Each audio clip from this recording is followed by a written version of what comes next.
மாமா ஜிபேல ஒரு 10 ரூபா அனுப்பிச்சு வைக்கிறியாடா? டீ சாப்பிட. அனுப்பிச்சு வைக்கிறேன். சரி, சரி. அது ஆமாமா அந்த புது ப்ராஜெக்ட்டுக்கு பெர் டேக்கு 2.5 லேக்ஸ் சொல்லியிருந்தாங்க. நம்ம 3 லேக்ஸ்க்கு கம்மியா இப்ப என்ன செய்யணும்டா நீ? ஆமாமா. ஓகே. உனக்கு எவ்வளவு கோவம் வருது பாரு. சொல்லுங்க. சரவண விக்ரம், ஆமா. Big boss, yeah. Title winner. அது மட்டும் இல்ல. ஐயோ சார், உங்களை இங்க பாப்பேன்னு எதிர்பார்க்கவே இல்ல சார். ஓகே. ஐயோ கடவுளா பார்த்து தான் இந்த மீட்டிங் எனக்கு அரேஞ்ச் பண்ணியிருக்கான். எனக்கு ரொம்ப பிடிக்கும் சார். அப்புறம் ஒரு போட்டோ இதுல இருக்கு. பார்த்துக்கலாம். வா. ஹலோ. உங்க கூட இல்ல சார், கமல் சார் கூட. கமல் சார்னா எனக்கு ரொம்ப பிடிக்கும் சார். வீக்கெண்ட் ஆனாலே அவர் எபிசோட ரொம்ப விரும்பி பார்ப்பேன். அந்த எபிசோடெல்லாம் விருப்பம் இல்லாம தான் பார்ப்பேன். நக்லீஃப்ல கொஞ்சம் பிஸியா இருக்காரு. ஃப்ரீயா இருக்காரான்னு கேட்டு சொல்றேன். Thanks sir. ஆமா சார், நீங்க ஒரு யூடியூப் சேனல் வச்சிருந்தீங்கல்ல? அத பத்தி தான் தெரியும் சார். ஏன் யூடியூப் சேனல் நீங்க ஓபன் பண்ணலன்றது எனக்கு தெரியும். நீங்க பிக் பாஸ் போய் பிஸி ஆயிட்டீங்க, அங்க நிறைய காசு பாத்தீங்கன்னு யூடியூப் சேனல்ல சொன்னாங்களே. சின்னத்திரை செலிபிரிட்டி சரவண விக்ரம் ஒரு நாளுக்கு 7 லட்சமா, 70 நாளைக்கு எத்தனை கோடியோ அப்படின்னு போட்டாங்களே சார். சும்மாவா சொல்லுவாங்க? சும்மாதான் சொன்னானுங்க சார். நீங்க போய் சொல்லலாம், நான் போய் சொல்லலாம். யூடியூப் காரன் போய் சொல்ல மாட்டான் சார். அதெல்லாம் எனக்கு புரிஞ்சிருச்சு சார். இவ்வளவு காசை என்ன பண்றதுன்னு தெரியல, வீட்லயே சேர்ந்து போயிருக்கு. இதை வச்சு ஒரு பெரிய ஸ்கேல்ல ஒரு படம் பண்ணி ஏதாவது ஒண்ணு பண்ணணும்னு நினைக்கிறீங்க அதானே? அதெல்லாம் இல்லையா, நான் ஒரு வெப் சீரிஸ் பண்ணதான் உன்னை கூப்பிட்டேன். வெப் சீரிஸா? எந்த ஓடிடில? இது நம்ம சொந்த யூடியூப் சேனல் ஒன்று இருக்கியா, 3 லட்சம் சப்ஸ்கிரைபர்ஸ் கிட்ட இருக்காங்க. ரொம்ப நாளா அதை எதுவுமே யூஸ் பண்ணாம அப்படியே இருக்கு. அதான் திருப்பி அதை ஸ்டார்ட் பண்ணலான்னு ஒரு ஐடியாயா. அதுக்கு தான் ஒரு நல்ல வெப் சீரிஸா வேணுங்க. பண்றியா? யூடியூப் சேனல்ல வெப் சீரிஸா?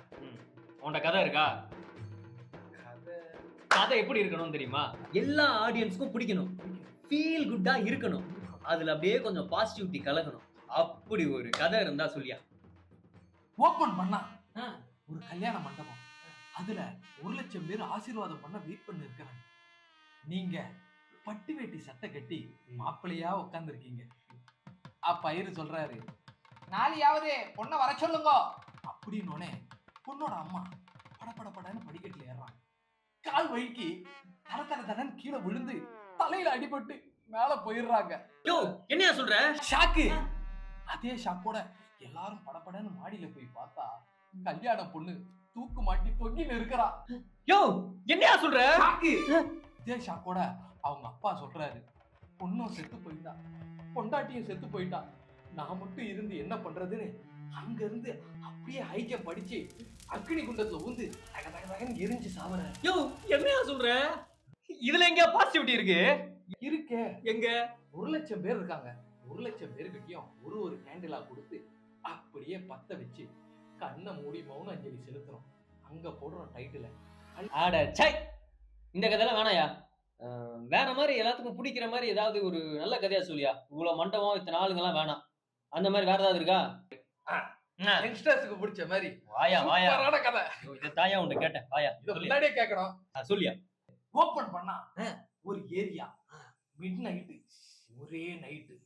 அந்த நைட்ல 2 கேங்கு. எந்த கேங்கு ஜெயிக்குதோ அந்த கேங்குக்கு தான் அந்த ஏரியா. இந்த பக்கம் 150 பேரு, இந்த பக்கம் 150 பேர். இந்த பக்கம் இருக்கவங்க கிட்ட எல்லாம் துப்பாக்கி இருக்கு. இந்த பக்கம் இருக்கவங்க கிட்ட எல்லாம் கத்தி இருக்கு. துப்பாக்கி இருக்கிறவங்க துப்பாக்கி எடுத்து வந்து சதக்கு வெட்டுறாங்க. கத்தி இருக்கிறவங்க எல்லாம் அந்த கத்தி எடுத்து வந்து டபக்குன்னு சுடுறாங்க. வெட்டுறாங்க, சுடுறாங்க, வெட்டுறாங்க, வெட்டி சுடு வெட்டி. அப்படியே என்ன ஆகுது, இடமே ரத்தம் ஆகுது. அந்த ரத்தத்துல டைட்டில் போடுறோம் சார், ரத்த கிரவுண்ட். போயா. ரத்த தெரிக்க பார்த்தா ஃபேமிலி ஆடியன்ஸ் எப்படியா பாப்பாங்க? எனக்கு ஒரு ஃபேமிலி ஆடியன்ஸ் இருக்கியா, குழந்தைங்க எல்லாம் பாப்பாங்க என் வீடியோஸ்லாம். இதெல்லாம் வேணாம், ஃபீல் குட்டா உன்கிட்ட கேட்டேன்ல, அந்த மாதிரி வா. ஏதாவது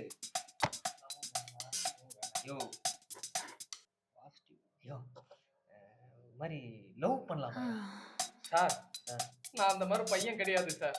டைரக்டருங்க தான் அட்ஜஸ்ட்மெண்ட் கூப்பிடுவாங்க. நீங்க என்ன சார் டைரக்டரே அட்ஜஸ்ட்மெண்ட் கூப்பிடுறீங்க?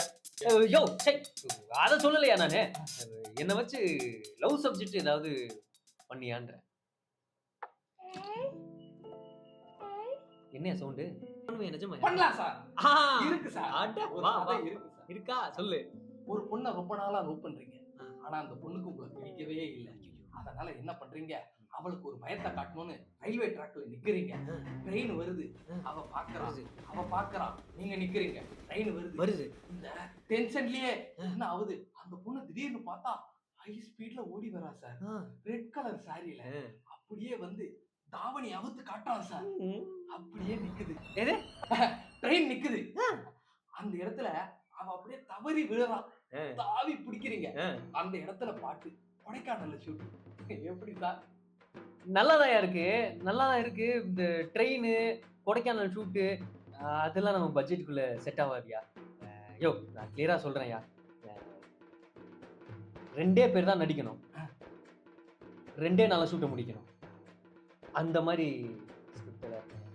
2 பேர் நடிக்கணும், 2 நாள்ல முடிக்கணும்.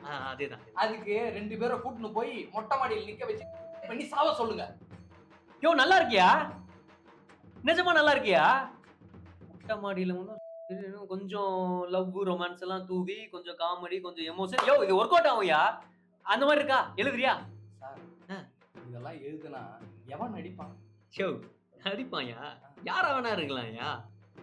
அவன் ஒரு ப்ரொடியூசரா இருக்கலாம், அவன் ஒரு ஆக்டரா இருக்கலாம், அவன் ஒரு ஹீரோவா இருக்கலாம். அந்த ஹீரோ பேரு சரவண விக்ரமா கூட இருக்கலாம்.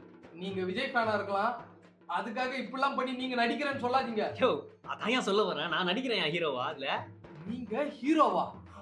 நல்லா நடிப்பேன்யா. யோ நான் நடிக்கிறேன்றதுக்கே இவ்வளவு ஃபீல் பண்றீங்க. ஹீரோயின் யாருன்னு தெரிஞ்சா என்ன ஆவ? யார் சார்? அடுத்த அப்டேட்ல சொல்றேன். Welcome on board. ஆன் போர்ட்ல சார், என் பேர் ஆல்டம். Welcome Altum.